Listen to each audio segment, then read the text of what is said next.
Jesus, que bom que o Senhor habita aqui. A vida cristã inteira que eu vou viver já habita em mim.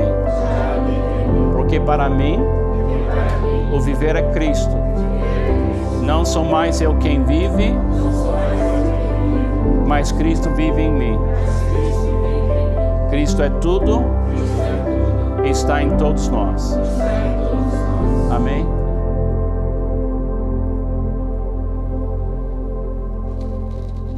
Então vamos começar bem. Eu vou fazer uma declaração que nós desenvolvemos chamando a Declaração da Presença, que nos ajuda a achar a vida cristã. Então põe uma mão sobre o seu coração e fala comigo: Jesus, que bom que o Senhor habita aqui. Que bom que o Senhor habita aqui. A vida cristã inteira que eu vou viver já habita em mim. Porque para mim, o viver é Cristo. Não sou mais eu quem vive, mas Cristo vive em mim. Cristo é tudo e está em todos nós. Amém. A grande alegria dessa experiência permanecer é uma experiência de abundância. É uma experiência de começar não na escassez, de começar seu dia, momento a momento, vivendo o seu dia a dia, não faltando o que você precisa para viver a vida cristã, mas você vive de um ponto de partida de abundância, que é Cristo em você neste momento. Então, durante esse curso, a gente vai tentar explicar que o cristão já vem com a vida cristã inteira vivendo nela. Porque, você lembra que a gente acabou de falar? Porque para mim, o viver é Cristo. Então, a gente tem uma maneira de falar: quem tem Jesus não tem falta de nada. A gente vai explicar isso mais. Mas na maioria das vezes, nas cabeças, nas mentes de crentes, discípulos, de qualquer igreja, a vida cristã é mais parecido com isso aqui. É uma confusão, é uma salada. Se você perguntar para a maioria das pessoas o que é a vida cristã, por exemplo, se eu perguntasse, se a gente tivesse tempo neste momento de perguntar para esse grupo o que é a vida cristã, ia demorar, mas a gente ia ouvir cada ideia, cada conceito, cada paradigma, e a gente ia ficar um pouco assim confuso. Agora, vamos fazer uma coisa aqui para você ver como é difícil, se a sua mente está vivendo isso, essa confusão, você realmente descansar. Então, quero que você tenta achar número 1, 2, 3, 4, 5, 6. E quando você chega até 15, levanta a mão, tá bem? Você está achando o número 1 lá em cima? Tá bom, então aí há 2, 3, 4, 5. Porque estão todos aí. Tem todos os números nessa tela, você pode achar. Então, a vida cristã para muita gente é exatamente assim. Eles têm que ficar concentrados. Quem já chegou até 8, 9? Alguém? Tá bem, estamos chegando. Quem chega até 15? Tá bom, tem uma pessoa que chegou, outra pessoa. As pessoas mais espirituais chegam primeiro. Esse é o problema.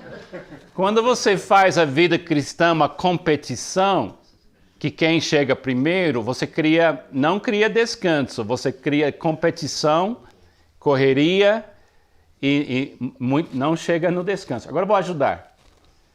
Olha o número 1, depois está vendo 2, 3, olha, baixa mais um, 4, 5, tá vendo? Tem um sistema.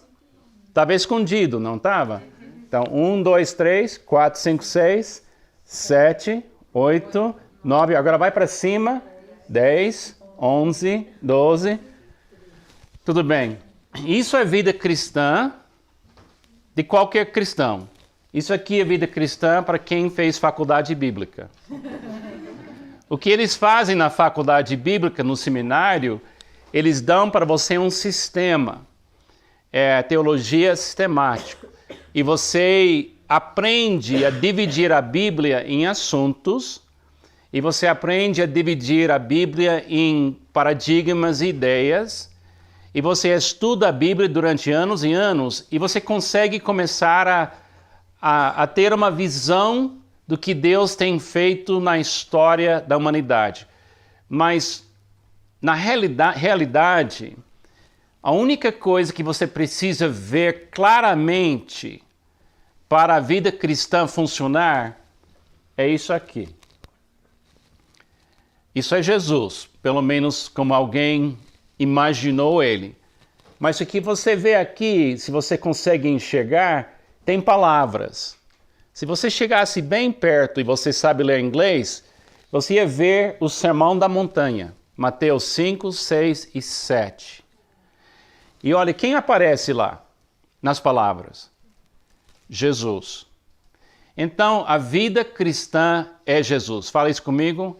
A vida cristã é Jesus. Ele é toda a vida cristã.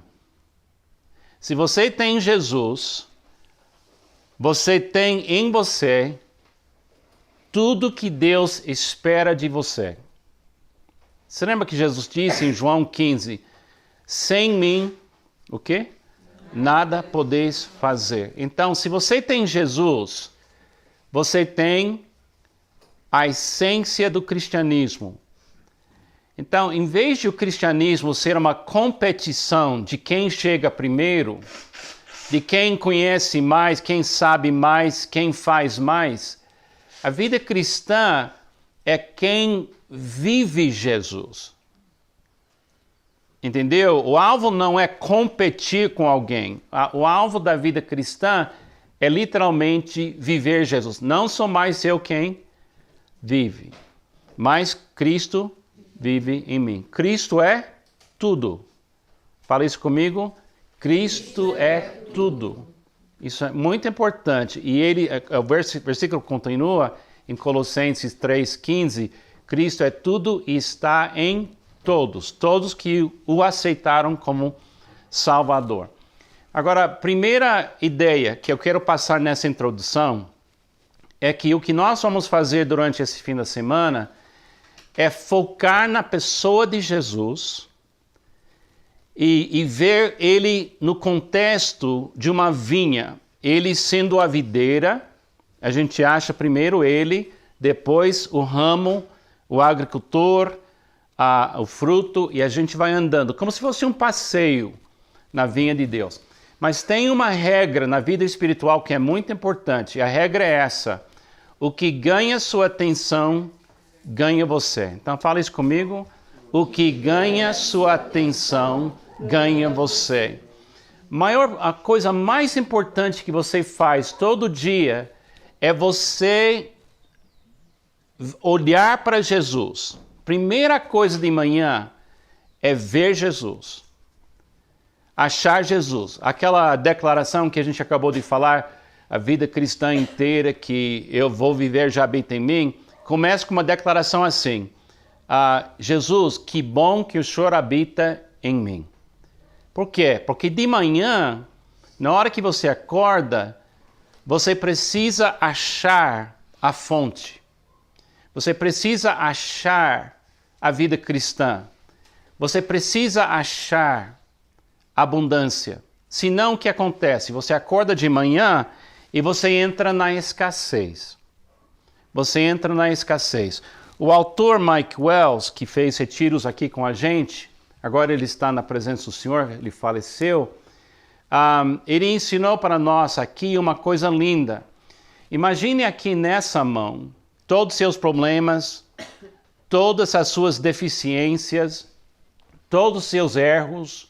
Imagine aqui tudo que você queria mudar na sua vida. Todos os defeitos, todos os desafios nessa mão. Agora imagine aqui nessa mão a presença de Jesus. Aqui você não quer mudar nada.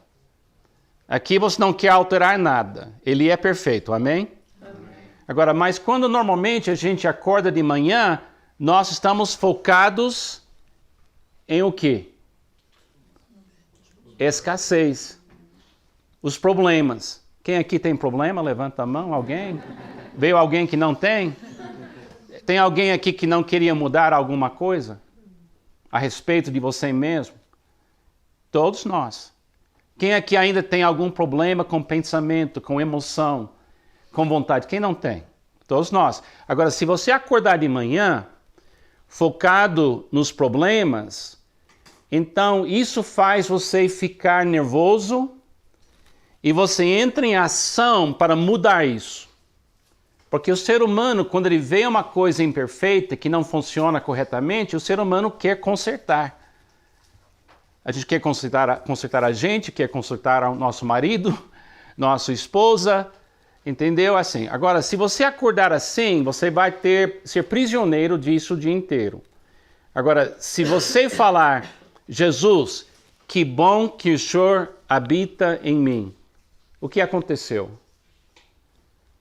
Seus problemas ainda existem. Mas quem está dominando? É Cristo. E essa batalha de foco, o que ganha sua atenção, ganha você, ela continua 24 horas por dia, 7 dias por semana. Até quando a gente dorme, nós temos problemas com isso. E muita gente não dorme porque não consegue tirar os olhos daquilo que não está bem. Entendeu? A gente até tem que aprender a permanecer enquanto a gente está dormindo. Entendeu? Mas você começa fazendo isso normalmente acordando. A coisa mais importante na vida espiritual é a hora que você acorda. Porque você vai determinar o foco naquele momento. Então aqui a gente vê algumas coisas. Você tem dentro de você uma capacidade incrível de interpretar coisas quando você fica focado. Leia isso comigo. De acordo com uma pesquisa de uma universidade inglesa, não importam em qual ordem as letras de uma palavra estão, a única coisa importante é que as últimas letras estejam no lugar certo. O resto pode ser uma bagunça total que você ainda pode ler sem problema. Isso é porque nós não lemos cada letra isolada, mas a palavra como um todo. Deu certo? Agora, que vocês que não sabem escrever bem e tem problema, não, é só a primeira e a última letra, tá bom? O resto a pessoa consegue fazer. Sua mente foi criada para buscar resolver coisas. E a chave disso é atenção. Se você viver uma vida sem prestar bem atenção, você vai ter problemas. Mas tem que escolher o objeto principal da sua fé. Alguém falou certa vez que o valor da sua fé depende do objeto da sua fé. Se você coloca a sua fé numa coisa fraca, a sua fé também é fraca. Se você colocar sua fé numa pessoa perfeita, Jesus, você ganha de volta de Jesus a força dele. Se você focar nas suas deficiências, nas suas imperfeições, você recebe de volta um eco dessas coisas imperfeitas. Mas se você focar na pessoa de Jesus, você ganha a força de Jesus. Se lembra em Salmo capítulo 1 que diz que um homem que medita na lei do Senhor de dia e de noite é como uma árvore plantada junto a um rio de água. Então, atenção, o que ganha sua atenção ganha você. Vamos fazer mais uma experiência. Leia comigo. Esse pequeno texto serve apenas para mostrar como a nossa cabeça consegue fazer coisas impressionantes. Reparem nisso. No começo estava muito complicado, Mas nessa linha, sua mente vai decifrando o código quase automaticamente, sem precisar pensar muito, certo? Pode ficar bem orgulhoso disso, sua capacidade merece parabéns. Então, você foi criado para decifrar coisas, para entender coisas, para solucionar coisas, para criar coisas novas, mas tudo depende de você ficar focado. E quando você fica com a atenção focada, isso dá para o ser humano um poder. Então você tem que decidir, exatamente na hora que você acorda, que Jesus vai ser em você o que interpreta tudo. Você vai começar com Jesus. Agora vamos ver como funciona isso de uma outra forma. Você consegue achar duas letras B? Não desista. Vamos ver se consegue. Ache. Aqui. B de bola. Né? Tá bom? Ele tá ajudando os mais fracos aí, tá vendo? Tá bom. Conseguiu achar? Os dois? Tudo bem. Essa é um pouco mais fácil. Acha o número 1? Tudo bem. Acha o número 6? Tá vendo a lição? Você elimina 9 buscando o 6. Você elimina as frustrações das suas imperfeições e seus problemas focando em Jesus. Se você focar em Jesus, seus problemas não vão embora, mas os seus problemas não têm o poder de controlar você. Você nunca vai conseguir se livrar dos seus problemas focando nos seus problemas. Tem muito crente que pensa assim: eu preciso ser paciente. Então hoje eu vou ser paciente. E o que acontece? Focar no alvo de ser paciente faz você impaciente porque você não ficou paciente. Entendeu? Focar no pecado não funciona. Eu não sei quantos de vocês foram criados em igrejas que todo domingo pregava sobre pecado. E só na igreja cresce o quê? Pecado. Você nunca tira pecado de alguém focando no pecado. Você condena alguém, você não ajuda a pessoa. Você lembra quando aquela mulher que cometeu adultério, levaram ela até Jesus? Você lembra dela? Ele não focou no pecado dela. Ele disse, eu não te... Ele levou ela a focar nele. Ele levou ela a focar nele. Os homens com as pedras queriam que ela focasse no pecado dela. Mas não ia mudar nada, ia só matar ela. Entendeu? Então, o que ganha sua atenção, ganha você. Agora, aqui é um pouco mais difícil, talvez. Eu acho mais fácil até. Acha o N? Achou? Então, é um princípio muito importante. Então, o que temos aprendido até agora? A vida cristã inteira é Jesus. Então, eu queria recomendar, falar para vocês da minha experiência de muitos anos como pastor.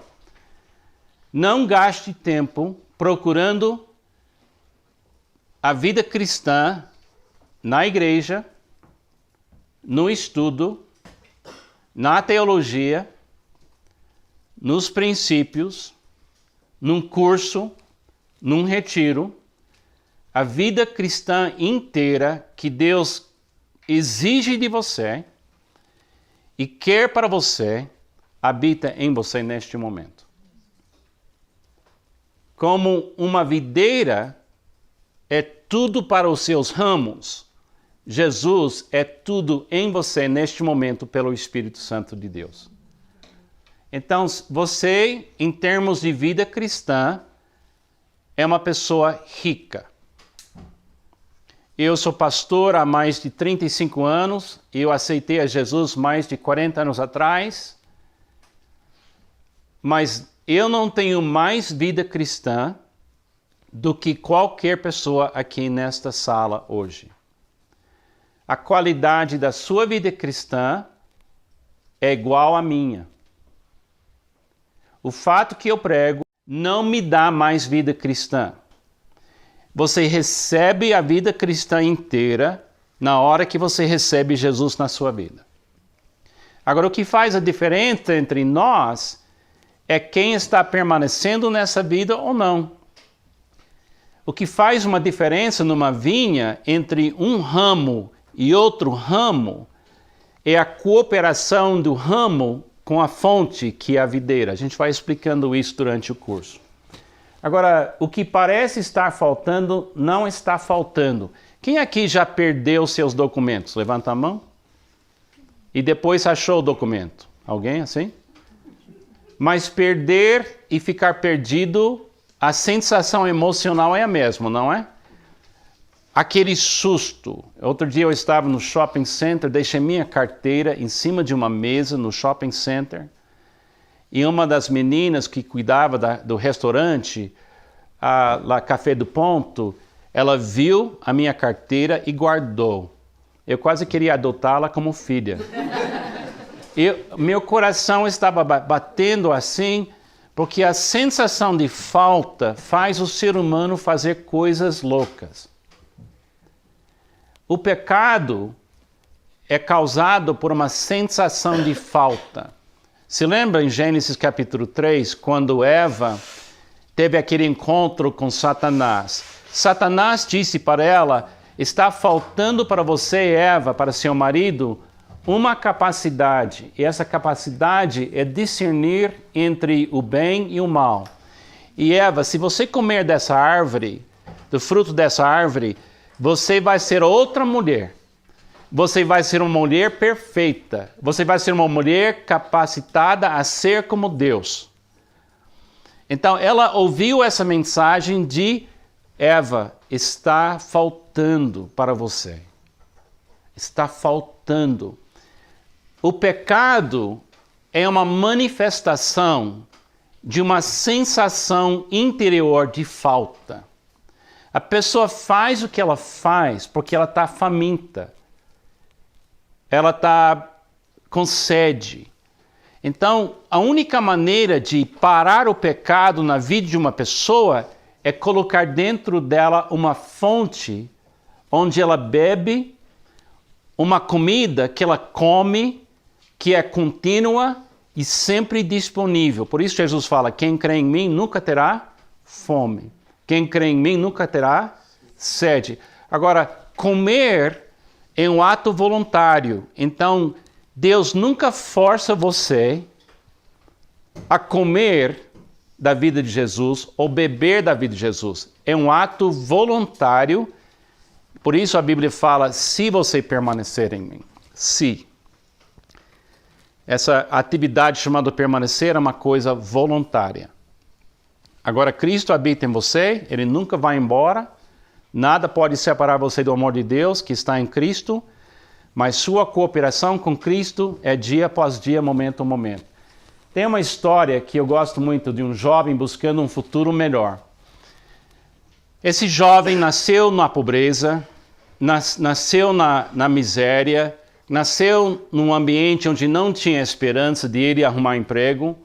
Então ele sonhou em ir para outro lugar onde ele poderia buscar um futuro melhor.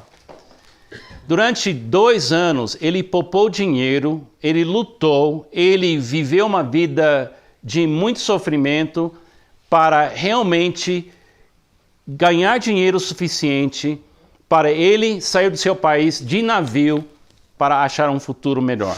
Finalmente chegou o dia da viagem dele e durante a viagem ele chegou lá no navio e ele estava subindo para dentro do navio e de repente ele pensou: puxa, é uma viagem de 7 dias e eu não vou ter condições de gastar meu dinheiro nas refeições lá dentro do navio. Então ele foi correndo para uma padaria antes de entrar no navio e comprou biscoitos e água. Ele se trancou no seu apartamento, no lugar mais pobre do navio, mais simples, lá embaixo, e ele começou a tentar só sobreviver. E todo dia vê alguém bater na porta do pequeno apartamento dizendo para ele, café está sendo servido, almoço está sendo servido, a janta está sendo servido.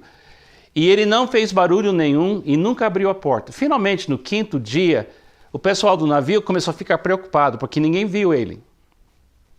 Então, eles bateram e bateram, finalmente abriu a porta, ele estava muito mal, com muita fome, mas aguentando para chegar no seu futuro.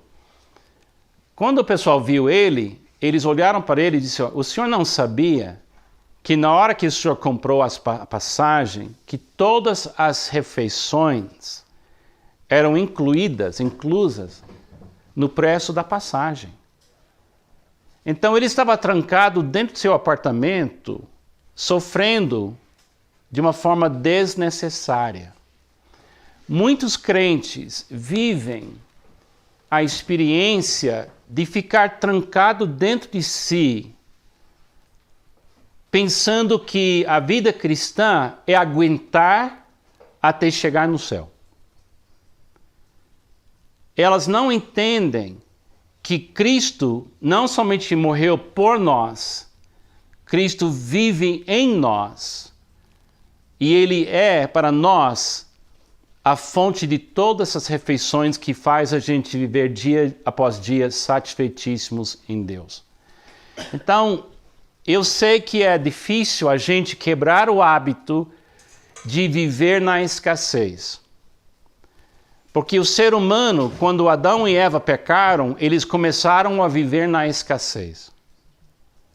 Se você ler Gênesis capítulo 3, se lembra que eles estavam vivendo na plenitude da bênção do Jardim de Éden, estavam com um casamento lindo, e de repente, de um momento para o outro, eles estão vivendo, fugindo de Deus, fugindo um do outro, acusando escassez, escassez, escassez, escassez. Em Gênesis capítulo 4, a escassez gera dentro de Caim tanta raiva, porque Abel recebeu a aprovação de Deus, Deus aceitou o sacrifício de Abel, que Caim mata seu irmão. Isso é a força da escassez.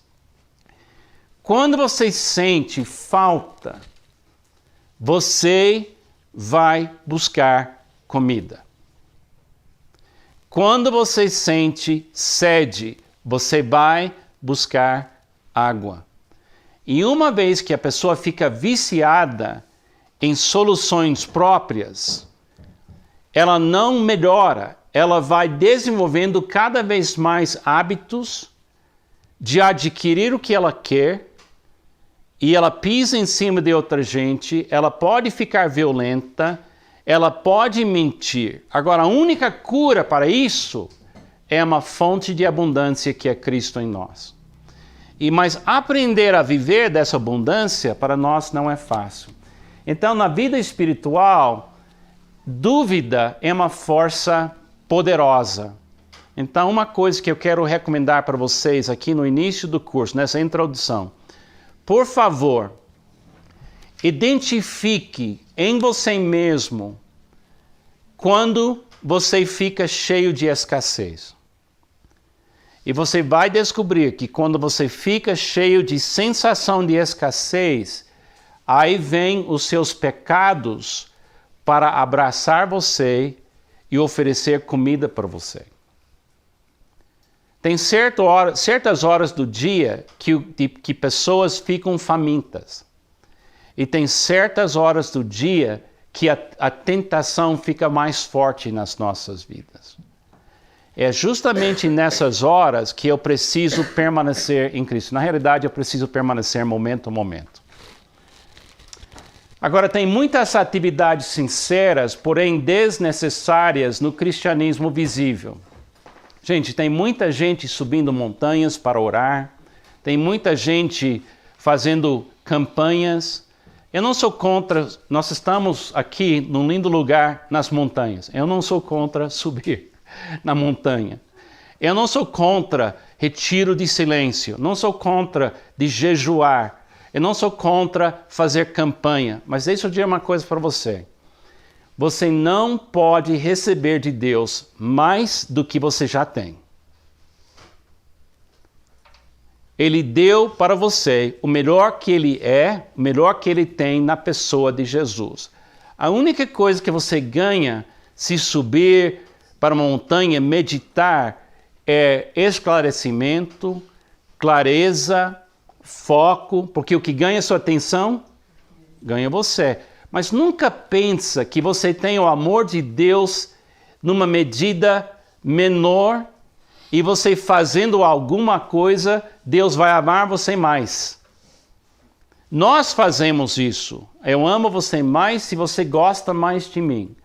Eu amo você mais se você cooperar melhor comigo. Ser humano faz isso, mas Deus não tem medida no seu amor. Ele ama. Agora, o que Deus faz, e Ele nos permite bater a cabeça, Ele nos permite errar, Ele nos permite escolher para ensinar. Mas Ele não faz isso para Ele amar mais a gente. Na realidade, Ele está levando a gente a amar Ele mais, com o tratamento dele. E é uma coisa muito interessante, tem essa questão de autopiedade. Eu, como pastor, recebo muita gente no meu escritório precisando de aconselhamento.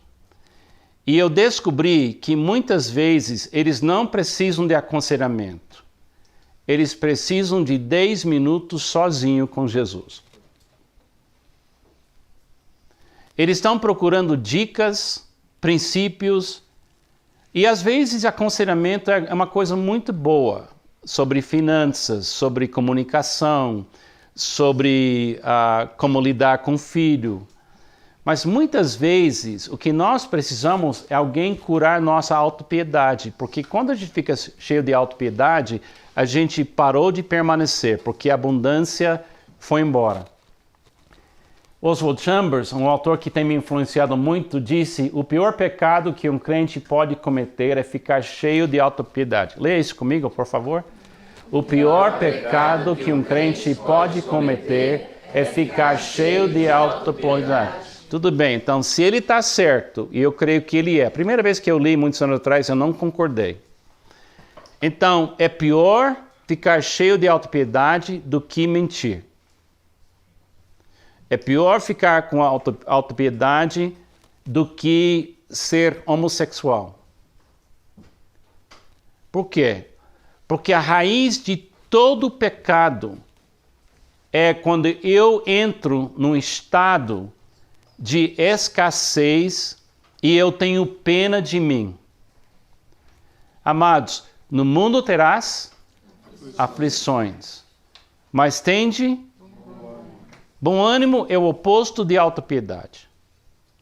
Eu não estou dizendo que a vida é fácil, eu estou dizendo que Cristo em você é maior do que a vida lá fora, no mundo. Fala isso comigo. Esse famoso Carlos McCord falou isso, né? Tá. Não, talvez alguém vai lembrar depois, né? Fala isso comigo. Quem tem Jesus não tem falta de nada. E o Mike Wells falou assim, leia comigo: não há nada que a presença de Jesus não tenha poder de curar. Então, eu digo isso para vocês agora.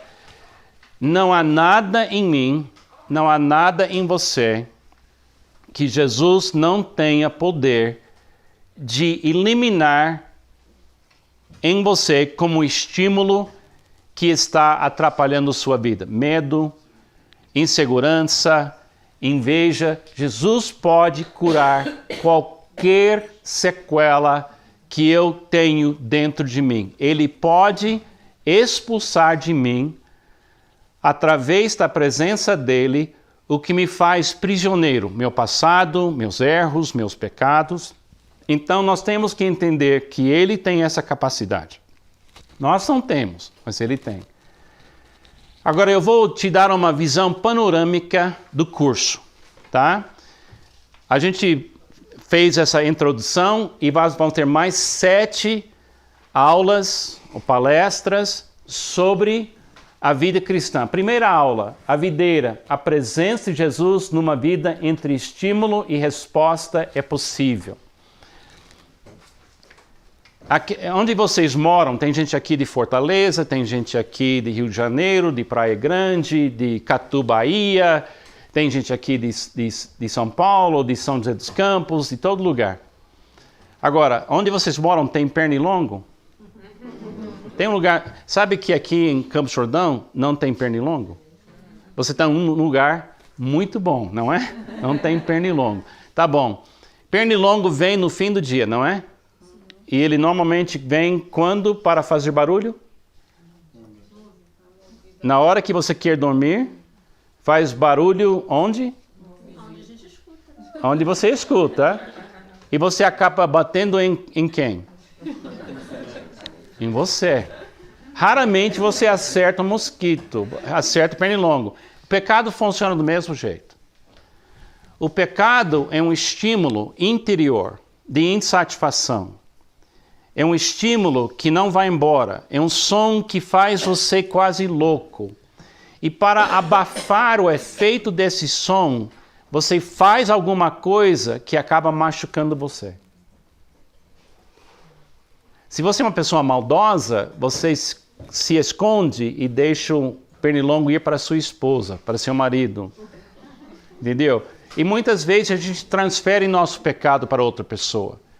E a machuca outra pessoa. Então é estímulo. A gente vai ver aqui, é possível eliminar na sua vida interior o barulho do pecado. E no lugar do pecado começa uma música.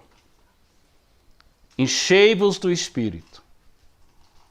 Aí você começa a fazer o quê? Cantar, regozijar e viver uma vida alegre.